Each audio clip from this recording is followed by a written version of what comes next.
Hare Krishna, a big welcome to all. In this video, we will be starting our Krishna series. But before that, I thought we might start with something little basic. That is, learning about Krishna. So in this video, we'll be discussing on two questions. One, who is Krishna? Two, why do we call Krishna as Bhagavan? So let's start. Generally, we believe that God exists, and we have a lot of people who believe in God and have a great faith in Him. And we also have some people who do not have belief in God, and we call them as atheists. So just try to think. If an atheist comes to you and tells that this universe was created by Big Bang and a God does not exist, does that really mean God does not exist? It's not. Some scientists say that this world was created due to the Big Bang. It's not true. It's a myth. But I don't say that everything which science tells is not true, because we live in the 21st century and we need science.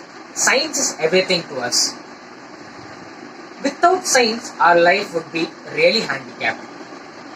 If we don't have science, then what about this phone, our video, our interaction, our communication, and of course our YouTube channel? What will we do? But some things which science say are not agreeable and relatable to us. That is the Big Bang theory. So now, let me tell you an example.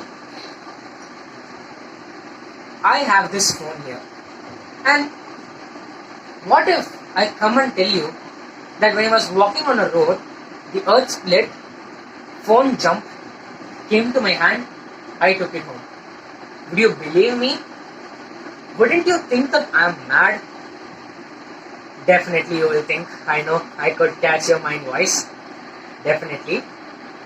So, when this small phone needs a creator, then what about our sun, our planets, our universe, the multiverse, this much vast and big?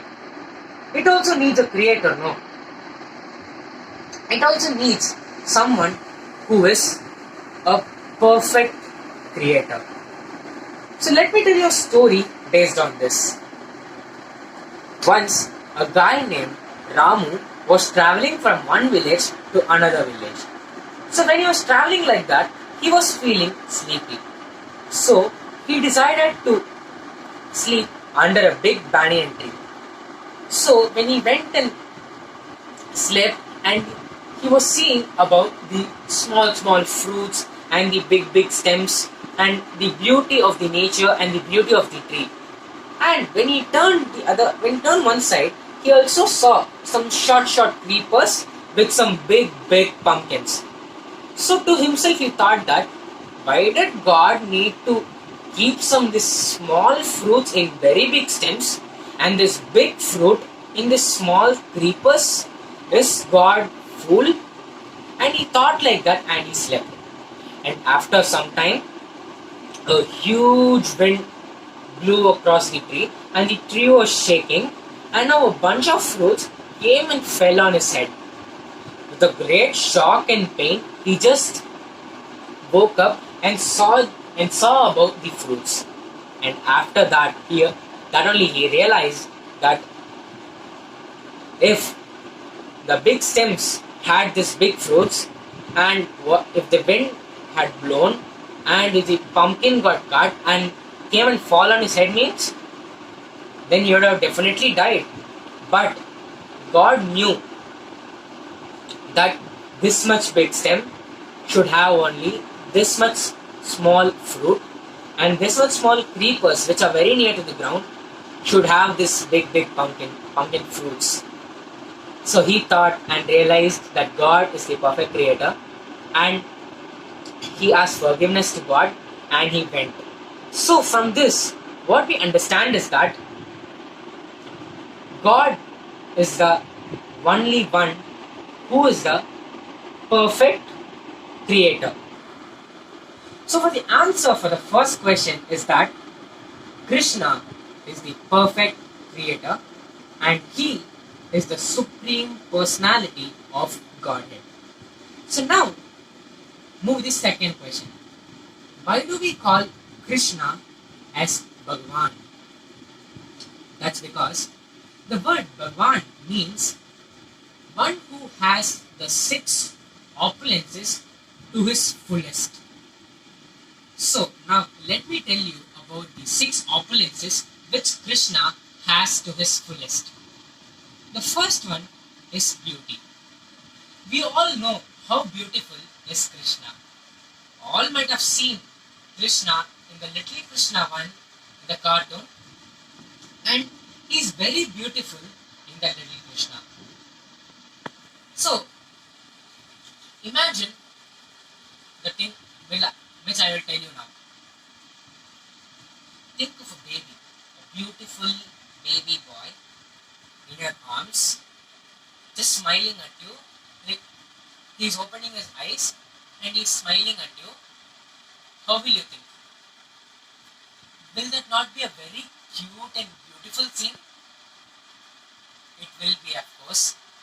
And now think, that same boy, that is the Krishna, same boy in a darkish complexion, who's having the radiant or the glow of 1,000 suns in your arms, with a beautiful peacock feather, with hands as soft as the lotus leaf, and the face, the eyes, the nose are all very soft and smooth.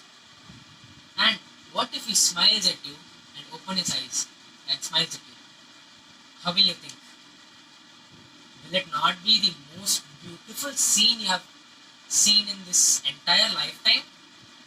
Yes, of course it will be. That is none other than our Krishna. Krishna is the most beautiful one we might have ever seen.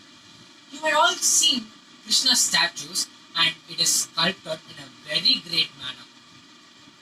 Krishna's statue is one of very beautiful and he looks very young and he's always youthful and looks very young and he's always very beautiful. This is the one first thing which Krishna has to his fullest. Then the second thing is strength.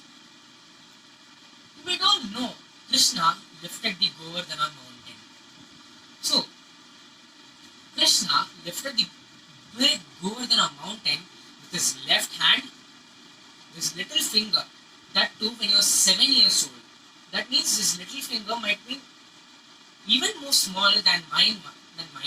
It will be very small, and his little left finger, he just picked up the Govardhana mountain for 7 days and 7 nights without eating or without water and without sleep. Who can do this in our world? No one can do this, but only Krishna can do this because he has this strength to his fullest and he is one of the most powerful we might ever know. And the third one is knowledge. When it comes to knowledge, we think that we have more knowledge than the other one, and the other might think that they have the more knowledge than us. But Krishna has the knowledge to his fullest than any other living being in this universe. That's because Krishna told the Bhagavad Gita, which is of 700 slokas, in just 1.5 hours to Arjuna in the battlefield of Kurukshetra. But he told this 5,000 years back. If we want to read this now, we might take some 5 to 6 hours and we might not even understand most of the slogas we don't understand. Even I don't understand most of the slogas. We don't understand most of the slogas which Krishna told, but Krishna understood each of the meaning and he knows it and he just told him 1.5 hours to Arjuna in the battlefield of Kurukshetra. This is the third one which Krishna has to its fullest. Then the fourth one is fame. We all know Michael Jackson, the world's number one dancer. In number two, of course, we know it's Prabhudeva.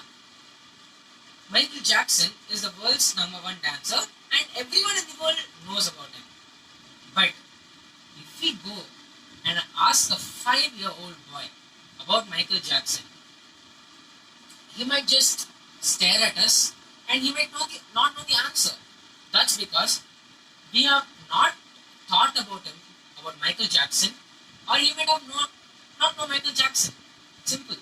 But if you ask the same little boy about Krishna, he might definitely say, he might not know to the fullest of Krishna, but he will definitely say, yeah, I know, I have seen him in the little Krishna. He is a small boy, he is of my same age, and he will be in a blue complexion with some peacock feather and will be beautiful as me, like me. He will be saying like that. So he will definitely know about Krishna. So from this we can say that Krishna is known by all, even if he is a small young boy or a very old person. Krishna has the fame to its fullest. Then the fifth one is wealth. So for this wealth, let me tell you an example. You all know wealth and Kubera is the lord of wealth. But Krishna is the lord of wealth. That is, he is the lord of Kubera. He is the lord of wealth, and he has Lakshmi Devi, who we tell as the goddess of fortune, with him permanently. So why can't we say someone who has the goddess of fortune itself with him to be the most wealthiest person? So the example for this is that Krishna had 16,108 wives, and most of the wives were the ones who Narakasura, as you all know, Narakasura kidnapped so many princesses from all over the world and he just kept them in their jail.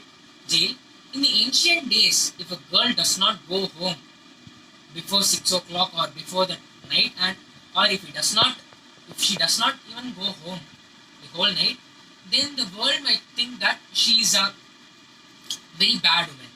So like that, when this Narakasura had these many 16,000 females or the princesses in his jail for so many years, and when Krishna killed Narakasura and just released them, they all asked that if we go home now, they might think that we are very bad, so please marry us and please take care of us. They asked like that, and Krishna married the 16,000 wives, and he also had 108 prominent wives. That's why we say Krishna had 16,108 wives.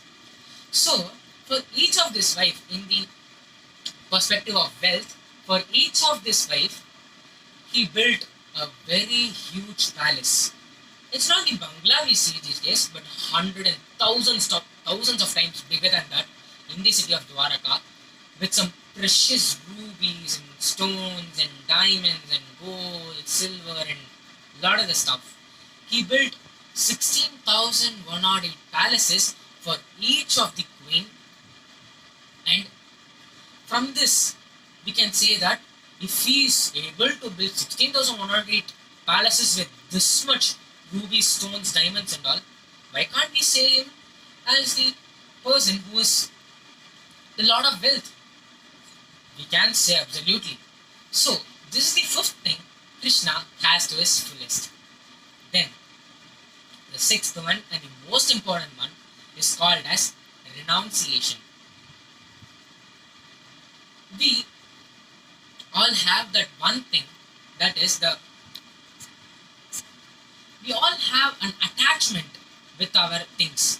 For example, let me tell you, this is my phone, and I have a very great attachment to it because I have my privacy and I have my certain important things in my phone, and I am very attached to it. I can't just give it to someone like this and They can't take my phone at all.